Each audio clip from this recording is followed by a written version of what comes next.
Alright, what's up y'all, it's LakerFan here. As you can see by the title of today's video, I want to take this time to discuss floaters with you guys in NBA 2K25, or more so just layups in general, but that's what you're going to see a lot of in this footage right here is me testing out floater animations. So we're loading up Sabonis off rip. I'm sure a lot of you guys know why, for that matter, but I just have to say, after testing layups out quite a bit, they do feel considerably nerfed from last year, and in which case, last year they felt broken. Literally broken. I can't even stress that actually was, yes, how I felt about it, you know. They truly did feel like they were OP last year. And they've probably been tuned to a point where they are balanced properly, but also I must say there were times in this footage that you're going to see where I accidentally took a jump shot and greened it more often than I probably did hitting my layups consistently. The layups seem hard to time again, and that's coming from me who has, had plenty of time with doing the Sabonis stuff. Like, example being right here too. This was a thing last year, and it's good to see that it is back, where you can hold backwards on your left stick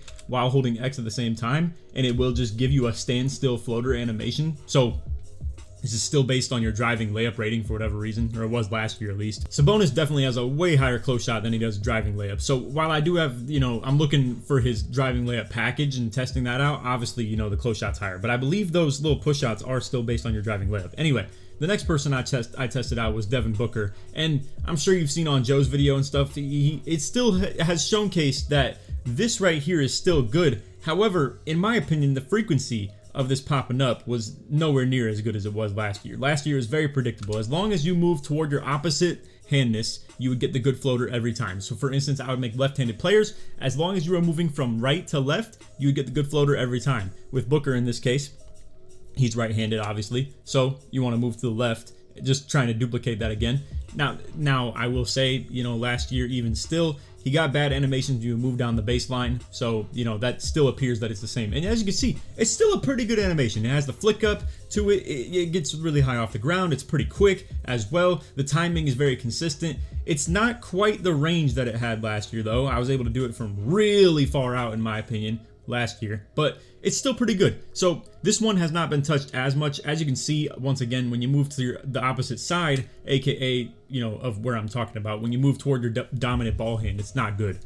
And again, just to stress that once again, Devon Booker is right-handed. Now, I actually did get one of them. As you can see, it's a different animation. It's actually nothing I saw like last year. Like, this is not the flick up D-Book stuff that you're seeing when you move to your left hand.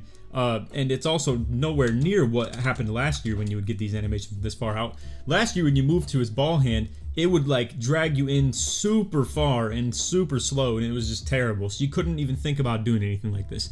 This is interesting because I got different animations a lot of other times when I moved to my right hand, but that one time I did right there, I actually got a really good animation. So, and then right there you can see I switched my ball hand to the right at the very last second on accident, and it gave me the bad floater instead of when I was moving my left hand. That is a jump shot, obviously. I wasn't really trying to do that 100%. And, I'm here to show you guys the raw footage of this stuff because I want you to see it's hard for me to animate the layups in that angle, and I want you to see that that's something I was at least dealing with. And right there, once again, I get the bad floater. Now, you could hyper analyze this. You could be like, well, let's see this one again.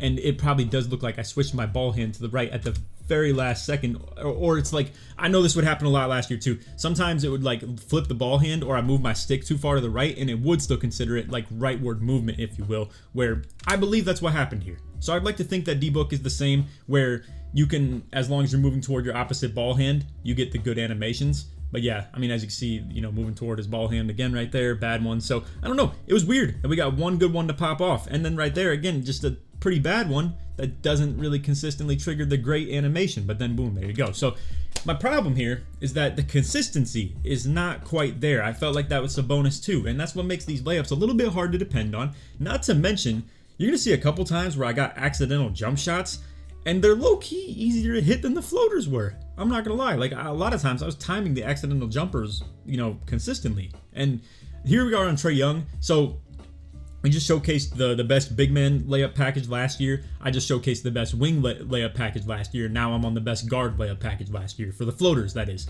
All just for floater animations, because that was by far the three best in my opinion. So Trey, I was getting really consistent float animations, the exact same as last year, but like I said, missed timing for whatever reason. I don't feel like it's that bad of timing in my personal opinion. I feel like last year, they would have been cakewalks. Like all these layups, maybe not that one because the timing maybe caught me off guard, but still slightly did, obviously. And even still, like I said, I think last year they would have been seen by me as significantly easier to time. Like, you guys could see me time the accidental jump shot right there, but then I can't time the floater from like 8 feet away, you know? I mean, I'm telling you, like, and all these, I'm trying to go for layups, you know, and the angle is bad. But at the same time, it's like, am I really, like, I'm me of all people, right? Am I really hitting accidental jump shots with my right stick on a PlayStation 5 controller, you know, compared to like hitting layups on what I'm trying to like actually anticipate of that being the timing I'm going for? So like right there, you know, I'm slightly letting a layup, and I did have it on high risk, just to clarify. Let me pull up the raw footage after this, and I'll just show you guys that I like what the settings were and all that when I was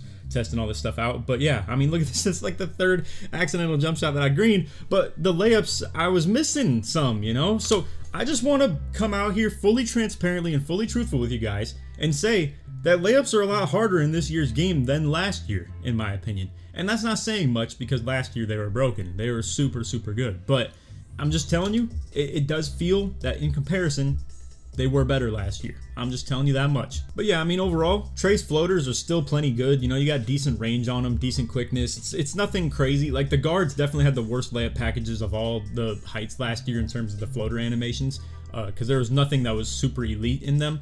Like I said, D-Book and Sabonis, they were completely different. Now, to be fair, those two animations, they took a little bit and took a little while to come out, you know, like Sabonis took until hitting starter 3 to be able to unlock. D-Book came out in like season 4, season 5, something like that. So it took a little while, you know. We have Anthony Simons right here I was trying floaters with, and his was freaking terrible. It was like awful animations. He's a good slasher and stuff too. He was really good with the dunk meter. I mean, I didn't play too much with it because, like I said, you know, we got a lot of builds and stuff to get to. So anything that I was doing, spending my time in here, I wanted to be pretty diligent with. So I just took someone that I knew was like a decent slasher. Boom, we go for another meter dunk. We have LaMelo right here. He was pretty solid with his animations as well. Like this right here, you can see nice little push shots. Nothing super crazy, but it's like decent range, decent timing. Right here, really good animation out of LaMelo. And let's see what ball hand that was going to, because right there you can see is a terrible one. So again, variance. A lot of the lack of variance, or the lack of consistency, if you will, that could be chalked up to just not having a lot of repetition and not being able to like spend the time to learn it like I would if I was at home, you know, and like just lock in and, you know, just be playing music and not care that I'm on a time constraint with how long I can play the video game for. You know, it's not like my parents are telling me to get off the game anymore or anything like that. But obviously, you know, like I said, we just want to see the potential. I want to see good animations and stuff like that, and this is it with LaMelo. But then, like I said, it's a little tough because you see the lack of consistency. But like I said, the potential is maybe something worth just alluding to, because if we can get good animations, if you can do the right things to get them to pop off consistently, that's what matters. But again, the difficulty of hitting them was something that I at least want to tell you guys about, you know? That was a jump shot, obviously. Also, LaMelo's jumper still felt good. I didn't put it in the video or anything like that, but I tried a couple. Right there, you can see I, you know, go for the left-hand floater, and I get like that drag in all the way. Let me just tell you, Brandon Miller, not worth testing anyway. I spent like a second on him, and it wasn't worth. Curry, you can see I try and go for the floater right there. I was trying to see if he had that step back floater like he did last year. I don't believe so. You know, we tried it to multiple different hands and stuff too. You can see we get the very late on that one. Wasn't really expecting such a quick animation in that setting, but it's all good. Like I said, I was trying to hold it a little bit longer, assuming I was going to get some of those step back floaters. Wasn't getting any. And again, you know, I'm missing with Curry on floaters and stuff like that. You know, like last year, that wouldn't happen. I'm telling y'all, it just would not happen. Open layups were just so easy and so broken that there was no debating it. I just was going to hit everything on opens, especially while testing them, you know? So I don't know if putting, you know, no high risk is like a good idea or anything like that. So with Tatum, it was a surprisingly decent animation. Again, that one is probably more so me just not having the repetition. I probably did it from too close, you know? A lot of these other ones, like you'll see, I low-key probably was underestimating Tatum's layup package is what I'm trying to say. Like, whenever I was trying to get a long-range floater to go, it actually did a long-range floater, and I probably didn't even test as far of a long-range floater as I probably could have. Like right here, you know, this is okay. This is decent animation, quickness, all that, but I did it from kind of close, so like I really didn't even give it a chance to look good. This right here, you know, it also got decent distance, but again, didn't really give it a chance to have like a full distance on it. With Edwards here, I think his was decent as well. The first one you're gonna see is actually very good, in my opinion. So yeah, it's kind of like I go like left hand here. Again, I'm going to the left with a lot of these guys because, again, floaters last year worked in this type of setting where you wanted to go opposite of the guy's like dominant ball hand. So the first one that we got with Edwards, really good. Second one right there was a little bit too much gather on it, in my opinion.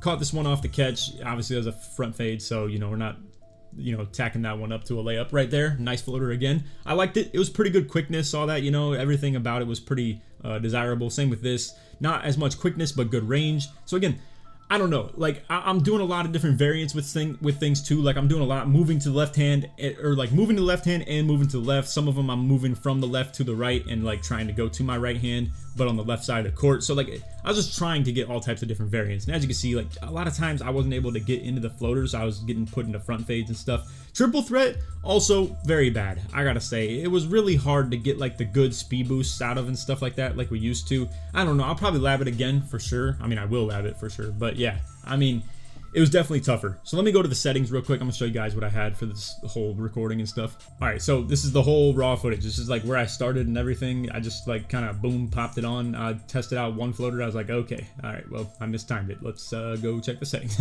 Because I was like, well, it was probably my brain rot, you know, from last year floater. Like, I just think I'm gonna hold the thing and it's gonna just be a huge like meter on the whole thing.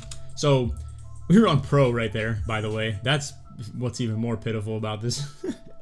So I don't even know if I changed that either for that matter, but yeah, we're on high risk for the layups and stuff. So, and I don't believe I ever took it off that. I'm pretty sure it was just high risk the whole way through. So yeah, I don't know. I mean, that's a bit tough to see, isn't it, fellas? You know, I'm on pro difficulty. We got the high risk on. I'm just like, I guess if I'm mistiming it, I'm mistiming it, but it's like last year, it was a lot easier to green floaters in my opinion. So it is what it is. But yeah, I don't believe this layup timing ever comes off high risk. I'm just making sure you guys see that, you know, that I'm like, boom, and we don't ever pull up the settings ever again. We definitely change the players and stuff and like quit and go to different teams and stuff. But yeah, never change the settings throughout the whole thing. So anyway, like I said, that's the whole raw footage. You want to slow this down to 100% minus speed and watch it all, that's fine. But yeah, I just wanted to at least bring that to you guys and tell you how I feel about layups and stuff, you know. Let me continue one more part of it real quick and show you a couple clips. All right, so I will tell you this much. Open layups, they didn't seem hard. Like for instance, Towns right here, that was cake. That was easy to make, you know, nothing too much to worry about. But a little bit further into this, it wasn't that right there, and I'll probably just cut to it if I can't find it quickly enough. This one you should know. I went for a meter dunk on this, and if you guys watch this video, you probably already know how some of this stuff went. It was the very first video I was allowed to drop, but I went for a meter dunk on this, and just so y'all know, you will get no layup timing on meter dunks that don't end up meter dunking. You know, sometimes it just happens like that. And I don't mean by that like when you go for a meter dunk and then they knock you out of it and it turns it into a layup, which low key, come to think of it, yeah, you don't get timing for that either, because I mean, like shoot, I mean, you tried to time the meter, you didn't try to time the, you know, dunk or the layup itself. But anyway, I'm gonna cut to the point where we show some Edwards contested lays.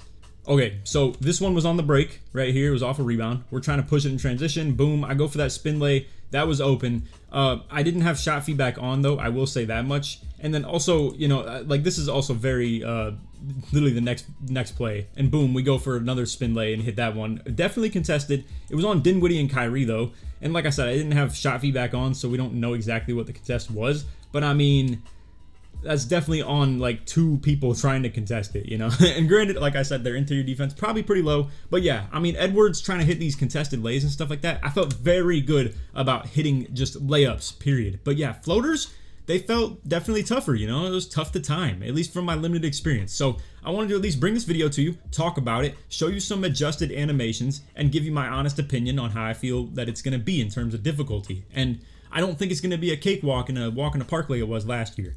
And neither is meter dunk timing. So slashing is going to be a little bit tougher this year, but that was expected. Obviously, you know, with the big meter and tiny meter, whole meter dunk stuff like that, that was stupid in the first place. It was bad logic everywhere. It was either too hard when it's supposed to be easy or too easy when it's supposed to be hard. It was all types of nonsense. And layups, yeah, I mean, they were very good and definitely got nerfed at least a bit. And Mike Wang said that that was going to be the case too. But anyway, that's all the video. I hope y'all enjoyed. If you did, feel free to drop a like, sub if you're new, turn on noties, all good stuff. Like always, try just want to like 2,000 likes. And if you made it to the end of the video, put lay or put contest in the comments. Search sports mail right through. Anyway, that's all the video. Hope y'all enjoyed. Other than that, enjoy my very late free throw. Take it easy, man. Peace.